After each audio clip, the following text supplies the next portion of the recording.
En algún lugar del sur de Irán, en este momento, hay un camión cisterna calcinado sobre un puente que ya no conecta con nada a ninguno de los dos lados. No porque un misil fallara su objetivo, sino porque el puente era el objetivo. Durante 6 noches seguidas, los ataques estadounidenses habían perseguido antenas de radar, lanchas patrulleras y búnkeres de comando, hardware que Irán, en teoría, podría eventualmente reconstruir o reemplazar. De un día para otro, la lista de objetivos cambió hacia algo mucho más difícil de recuperar: las carreteras y las vías férreas reales que mantienen a uno de los puertos más importantes de Irán conectado con el resto del país, sin tropas en el terreno, sin minas navales, solo la interrupción física de las rutas que trasladan armas, combustible y alimentos hacia el frente de esta guerra. Antes de entrar en lo que ese cambio realmente significa, necesitan ver exactamente cómo ocurrió, porque la secuencia aquí les dice hacia dónde se dirige esta guerra a continuación, y sucedió lo suficientemente rápido como para que el cambio en sí sea fácil de pasar por alto si solo están viendo los clips de ataques individuales en lugar del patrón que los conecta noche tras noche, categoría de objetivo tras categoría de objetivo. Ahora retrocedamos del todo, porque la cronología de los últimos días es la clave para entender esto, y comienza con una decisión que ya se había tomado una vez antes en esta guerra y que ahora se estaba aplicando por segunda vez. CENTCOM restableció el bloqueo naval de los puertos iraníes el martes. El miércoles, el petrolero MT Belma, con bandera de Curazao, un gran buque cisterna de crudo, ignoró múltiples advertencias y se dirigió directamente hacia la isla Kark, la principal terminal de exportación de petróleo de Irán, intentando burlar ese bloqueo. Una aeronave estadounidense disparó misiles Hellfire directamente contra la chimenea del buque, inutilizándolo sin apuntar a su casco ni a las áreas donde se encontraba la tripulación. Ese ataque envió un mensaje específico a todo capitán de la flota fantasma que estuviera considerando el mismo intento. El bloqueo no es simbólico, e inutilizar un buque que lo desafía es ahora una capacidad demostrada y repetible, no una demostración de fuerza aislada. Vale la pena recordar que esta misma postura amplia de bloqueo, inutilizar barcos que intentan llegar a puertos iraníes o salir de ellos en lugar de hundirlos directamente, ha sido el enfoque estadounidense constante desde que se restableció por primera vez el bloqueo naval. Un patrón de aplicación calibrada y no letal que contrasta bastante con la forma en que tendieron a desarrollarse los propios ataques de Irán contra el transporte marítimo comercial al principio de esta guerra, varios de los cuales dejaron a las tripulaciones corriendo hacia botes salvavidas y que, en al menos un caso, resultaron en la muerte de un marino. Luego llegó la noche del jueves, la séptima noche consecutiva de ataques estadounidenses contra Irán. CENTCOM confirmó que lanzó esa ronda a las 3 de la tarde, hora del este, y por primera vez en este tramo de la guerra, la lista de objetivos pasó del hardware a la infraestructura. Las fuerzas estadounidenses atacaron entre 5 y 6 puentes de autopistas y ferrocarriles en la provincia de Hormozgán, la provincia que contiene Bandar Abbas, el puerto principal de Irán y la sede de la Marina iraní. Se nombraron puentes específicos en los ataques: cruces que conectan Bandar Abbas con Qeshm y Larak a lo largo de la ruta costera, puentes en la carretera de Kujestak y cruces cerca de Latidán, Kishar y la aldea de Maru. También fue atacada una estación de ferrocarril al oeste de Bandar Abbas.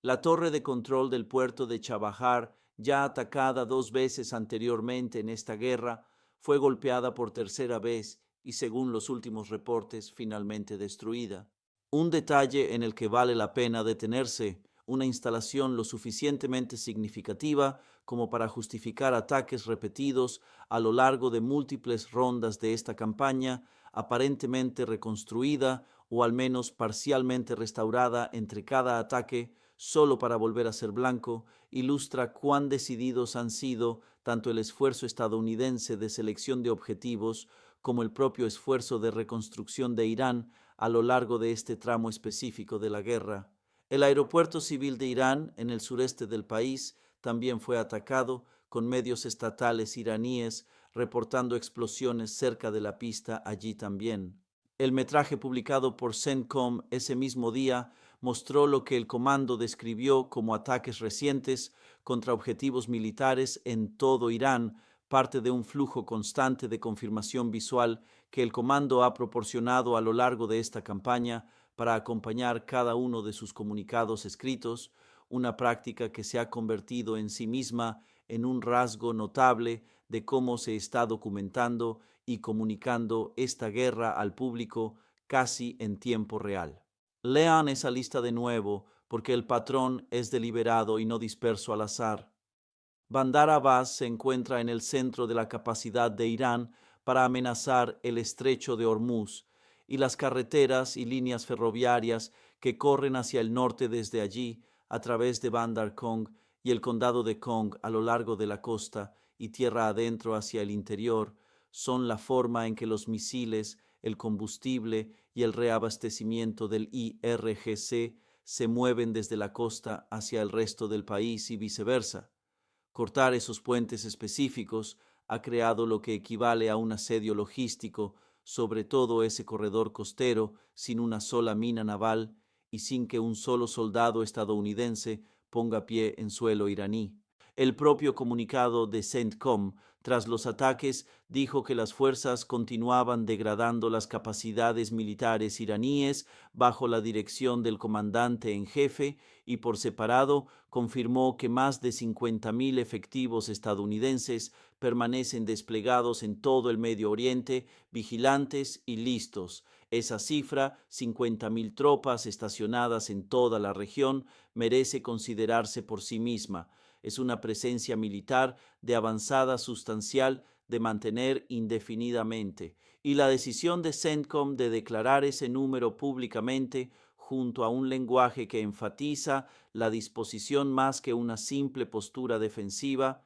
se lee como una señal deliberada dirigida tanto a los cálculos de Irán sobre la determinación estadounidense como a cualquier audiencia doméstica en Estados Unidos. También vale la pena señalar que otras rutas que conectan Bandar Abbas con el resto de Irán aparentemente permanecen abiertas incluso después de esta ronda específica de ataques, según los reportes sobre la campaña, lo que significa que los ataques actuales a los puentes representan un ajuste significativo del corredor logístico más que su interrupción completa. Una distinción que deja un margen real para que esta táctica específica se amplíe en noches posteriores si la primera ronda resulta insuficiente para lograr su objetivo. Ahora, el costo humano, porque necesita ser expuesto honestamente y no simplemente incorporado a un conteo de ataques. Los medios estatales iraníes reportaron cifras de víctimas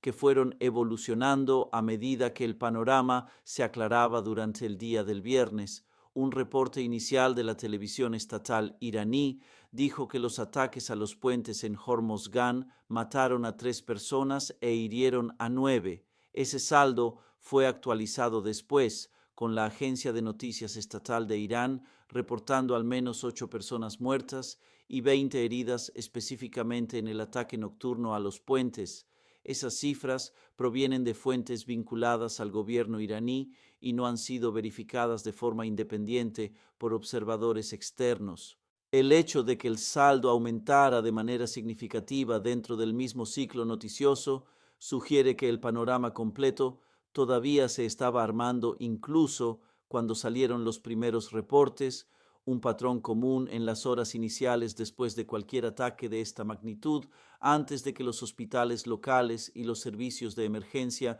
hayan tenido tiempo de completar un recuento total de heridos y fallecidos. Sea cual sea la cifra final más precisa, un camión cisterna reportadamente se incendió tras ser alcanzado mientras cruzaba uno de los puentes atacados en el momento exacto del ataque. un detalle que subraya cómo un ataque a infraestructura de transporte inevitablemente atrapa tráfico civil y militar en las mismas carreteras al mismo tiempo, sin forma de separar completamente ambos en el instante en que un puente realmente cae, y sin manera de que el conductor de ese camión hubiera sabido, en los segundos previos al ataque, que el cruce ordinario que había usado incontables veces antes acababa de convertirse en un objetivo militar. Reportes iraníes separados describieron ataques adicionales cerca de un aeropuerto en el sureste, con 3 explosiones escuchadas alrededor de la instalación y al menos un proyectil impactando el aeropuerto directamente, junto con un ataque a la estación de enlace ferroviario de Bandar Abbas, que reportadamente hirió a 2 personas, y otro ataque que hirió a una persona en una ciudad portuaria occidental, según la cadena estatal Al-Alam y la agencia de noticias MER. El propio gobierno de Irán reconoció por primera vez en esta ronda de combates que los ataques estadounidenses también habían alcanzado infraestructura eléctrica, con el Ministerio de Energía del país pidiendo a los residentes de las provincias del sur que redujeran el uso de electricidad tras los ataques nocturnos. Esa es una admisión significativa por sí misma. A lo largo de esta guerra, los funcionarios iraníes con frecuencia han minimizado o disputado el alcance de los ataques estadounidenses, así que un reconocimiento directo del Ministerio de Energía de que la infraestructura eléctrica se ha visto afectada, junto con una solicitud pública explícita a los residentes para que conserven electricidad, sugiere que la tensión doméstica derivada de esta campaña es ahora lo suficientemente significativa como para que Teherán considere más útil gestionar directamente las expectativas públicas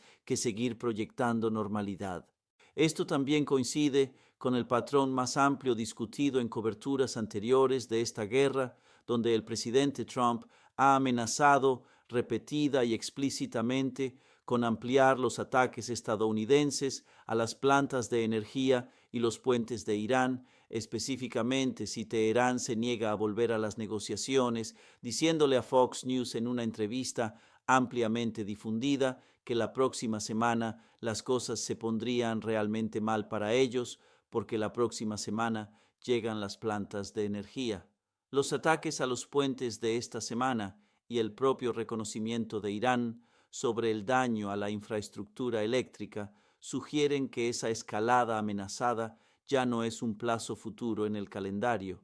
ya ha comenzado a llegar en pedazos. La represalia de Irán llegó dentro del mismo ciclo noticioso. El cuerpo de la Guardia Revolucionaria Islámica dijo que respondió lanzando misiles y drones hacia bases militares estadounidenses en Jordania, Kuwait y Qatar, este último con un papel mediador central y reconocido repetidamente a lo largo de este conflicto. En una escalada nueva y notable, Irán atacó una planta de generación eléctrica y desalinización de agua en Kuwait, un país que ha sido blanco repetido de Irán desde que la guerra comenzó en febrero. El ataque provocó un incendio en la instalación e impulsó al gobierno de Kuwait a instar a los residentes a conservar electricidad durante lo que los meteorólogos calificaban como una brutal ola de calor veraniega, con un pronóstico de máxima de 46 grados Celsius, aproximadamente 115 grados Fahrenheit, en Kuwait ese mismo día. En una región donde el agua potable depende casi por completo de la desalinización, atacar una instalación combinada de energía y agua no es un gesto simbólico. Es un ataque contra la infraestructura civil básica que mantiene a toda una población abastecida de agua potable durante la parte más calurosa del año, y marca la señal más clara hasta ahora de que ambos bandos de este conflicto están ahora dispuestos a atacar infraestructura que sirve directamente a poblaciones civiles, no solo al hardware militar que la rodea. Este ataque en particular llegó apenas un día después de que CENTCOM destruyera una torre de vigilancia del IRGC, según el propio comunicado del comando, lo que significa que ambos bandos, cruzaron un umbral significativo de infraestructura con apenas 24 horas de diferencia entre sí, una escalada casi simultánea que parece menos una coincidencia y más el resultado de que ambos gobiernos concluyeran independientemente que la fase anterior de selección de objetivos estrictamente militares había agotado su utilidad. Ahora hablemos de cómo el propio Irán ha optado por caracterizar públicamente este tramo específico de la campaña, porque el enfoque importa para juzgar dónde cree su propio liderazgo que se encuentran actualmente los costos y beneficios políticos. Los medios estatales iraníes, al reportar las cifras de víctimas de los ataques al aeropuerto, la estación de ferrocarril y los puentes, han atribuido consistentemente los ataques directamente al ejército estadounidense por nombre, usando un lenguaje que describe a las fuerzas estadounidenses como el agresor en cada despacho individual. Ese encuadre consistente cumple una función política doméstica obvia, reforzando una narrativa de agresión extranjera contra la infraestructura civil y económica iraní, un encuadre que se vuelve considerablemente más fácil de sostener retóricamente una vez que las víctimas civiles reales y la infraestructura civil dañada, un aeropuerto, una red eléctrica adyacente a una planta de desalinización, forman parte del registro público en lugar de ser objetivos militares abstractos descritos solo en términos generales. Si esa estrategia narrativa doméstica logra consolidar el apoyo público a favor de la resistencia continuada, o si en cambio profundiza la frustración pública existente con un gobierno cuyas propias decisiones de seguir atacando el transporte marítimo comercial fueron las que desencadenaron esta ronda específica de represalias estadounidenses en primer lugar, es difícil de evaluar desde fuera del país. Pero vale la pena señalarlo como parte de la guerra de información más amplia que se desarrolla junto a la física. Ese cambio mutuo hacia la infraestructura, puentes y líneas ferroviarias del lado estadounidense, una planta de desalinización del lado iraní, cambia el carácter de esta guerra de una manera que merece ser nombrada con claridad. Durante las primeras 6 noches de este tramo de combates, la selección de objetivos en ambos bandos tenía al menos una pretensión plausible de ser estrictamente militar. Sitios de radar, baterías de misiles, lanchas patrulleras, vigilancia costera, los puentes y las plantas de desalinización no cargan ese mismo encuadre militar estrecho de manera tan clara. Son, en el mejor de los casos, de doble uso, infraestructura que ciertamente conlleva cierto valor logístico militar, pero que sirve abrumadoramente a la vida civil ordinaria en primer lugar. Que ambos gobiernos cruzaran ese umbral dentro de la misma ventana de 48 horas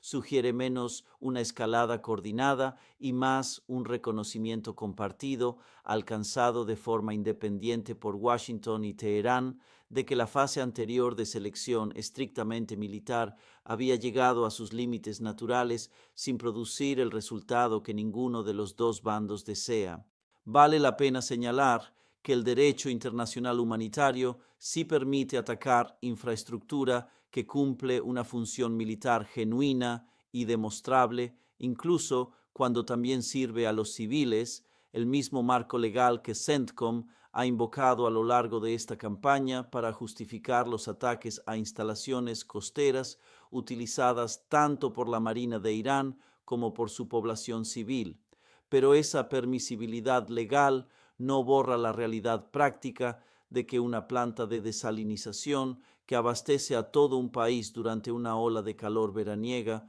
o un puente que es simultáneamente la única ruta al trabajo de un civil y un corredor de reabastecimiento del IRGC no puede ser atacado sin también tocar el lado civil de esa ecuación, sea cual sea el propósito principal previsto del ataque. Ahora hablemos de las plataformas involucradas específicamente en el ataque a los puentes, porque entender cómo se lleva a cabo realmente este tipo de selección de objetivos de infraestructura importa para juzgar qué tan sostenible es. Los ataques de precisión contra infraestructura de transporte fija, como los puentes, son en algunos aspectos un problema de selección de objetivos más sencillo que cazar lanzadores de misiles móviles que se resguardan y se dispersan entre lanzamientos. Un puente no se mueve, no se esconde y no requiere el tipo de vigilancia aérea continua necesaria para atrapar a un lanzador móvil en la breve ventana en que queda expuesto. Eso convierte a los puentes en un objetivo comparativamente eficiente para una campaña de ataques que busca maximizar la interrupción por cada salida, lo que podría explicar en parte por qué esta categoría específica de objetivo entró en la rotación esta semana y no antes. Una vez que las redes costeras de radar y defensa aérea que de otro modo amenazarían a las aeronaves de ataque que se aproximaran a este corredor fueron suficientemente degradadas durante las 6 noches previas, atacar infraestructura fija y no defendida como los puentes se volvió tanto más seguro como más eficiente que seguir cazando hardware militar cada vez más disperso y reforzado que a esta altura de la campaña ha sido ampliamente distribuido en refugios reforzados, específicamente para evitar este mismo tipo de selección metódica noche tras noche. Junto con los ataques a los puentes, la campaña más amplia contra la capacidad marítima de Irán ha continuado apoyándose en una combinación específica de plataformas. Los misiles Hellfire, lanzados desde aeronaves de ala fija, helicópteros y drones armados, se han convertido en la herramienta principal para inutilizar embarcaciones individuales que intentan desafiar el bloqueo naval, como quedó demostrado en el ataque al Belma. Ese enfoque refleja una calibración deliberada. Los misiles Hellfire llevan una ojiva más pequeña que armas de mayor alcance, lo que permite a las fuerzas estadounidenses inutilizar el sistema de propulsión o de escape de un buque sin necesariamente hundirlo ni poner en peligro a su tripulación, una postura marcadamente diferente al patrón de los propios ataques iraníes contra el transporte marítimo comercial al principio de esta guerra, varios de los cuales causaron incendios, obligaron a evacuaciones y en al menos un caso resultaron en la muerte de un marino. Extender esa misma lógica de inutilización de precisión a los puentes, donde el objetivo es cortar una ruta y no necesariamente maximizar la destrucción estructural, sugiere que la doctrina de selección de objetivos estadounidense a lo largo de este tramo específico de la guerra ha favorecido consistentemente inutilizar la función por encima de infligir el daño máximo, ya sea que el objetivo sea la sala de máquinas de un barco, un puente de autopista o, según el propio relato de Irán, un tramo de línea ferroviaria. Ahora bien, el presidente Trump hizo esta semana una afirmación llamativa sobre un incidente separado relacionado con el portaaviones USS Abraham Lincoln y merece un tratamiento cuidadoso y honesto en lugar de una simple repetición. Trump ha declarado en múltiples ocasiones que Irán disparó más de 100 misiles contra el Lincoln en una sola hora, con una cifra específica que varía entre los distintos relatos, 100, 101 y más recientemente 111, y que cada uno de ellos fue interceptado antes de alcanzar el buque. Esa es una afirmación dramática y merece un escrutinio real antes de ser tratada como un hecho establecido, especialmente dado lo central que ha sido el desempeño de defensa aérea del Abraham Lincoln para la narrativa estadounidense más amplia sobre el éxito de esta guerra. La versión más reciente de esta afirmación específica fue entregada en una cumbre de la OTAN en Ankara, donde Trump, en las mismas declaraciones, se refirió a Irán en un momento como la República Islámica de Japón, una aparente confusión que atrajo amplia atención por sí sola y quedó capturada en video oficial.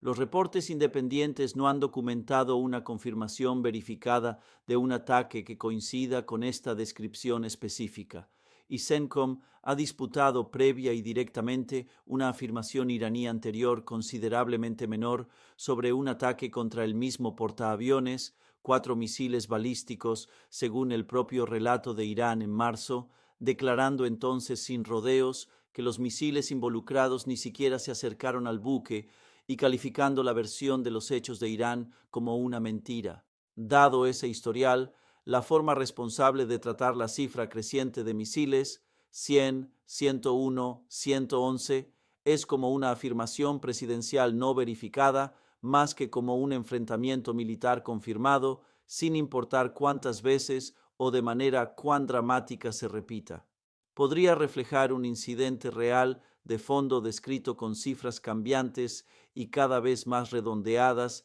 a lo largo de los relatos, o podría ser una historia que ha crecido un poco en la repetición, como a veces ocurre con las anécdotas, y ni el Pentágono ni periodistas independientes han proporcionado el tipo de confirmación específica y fechada que resolvería esa cuestión en un sentido u otro. Lo que sí puede afirmarse con confianza es que el grupo de ataque del portaaviones Abraham Lincoln ha estado desplegado en la región desde enero como parte del despliegue militar más amplio vinculado a esta guerra, y que su ala aérea y su escolta de destructores representan una capacidad de defensa aérea por capas genuinamente formidable, una que Irán reportadamente ha intentado abrumar en más de una ocasión, disparando grandes oleadas coordinadas de misiles y drones diseñadas para agotar las existencias de interceptores en los buques de escolta antes de que cualquier arma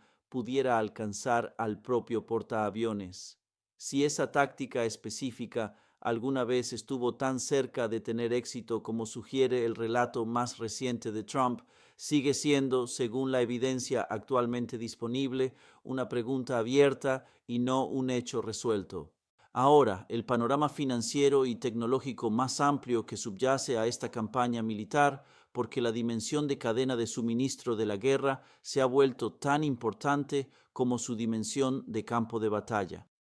Reportes basados en información del Departamento de Estado han identificado a Mohammad Hossein Shamkhani como una figura central en el esfuerzo de Irán por operar una flota fantasma, moviendo bienes ilícitos y material relacionado con armas a través de estructuras corporativas registradas en los Emiratos Árabes Unidos, Singapur, Hong Kong y las Islas Marshall, dando al IRGC acceso continuo a redes de adquisición a pesar de años de sanciones formales. El secretario del Tesoro, Scott Bessent, ha confirmado por separado el esfuerzo continuo del departamento por desmantelar precisamente este tipo de red,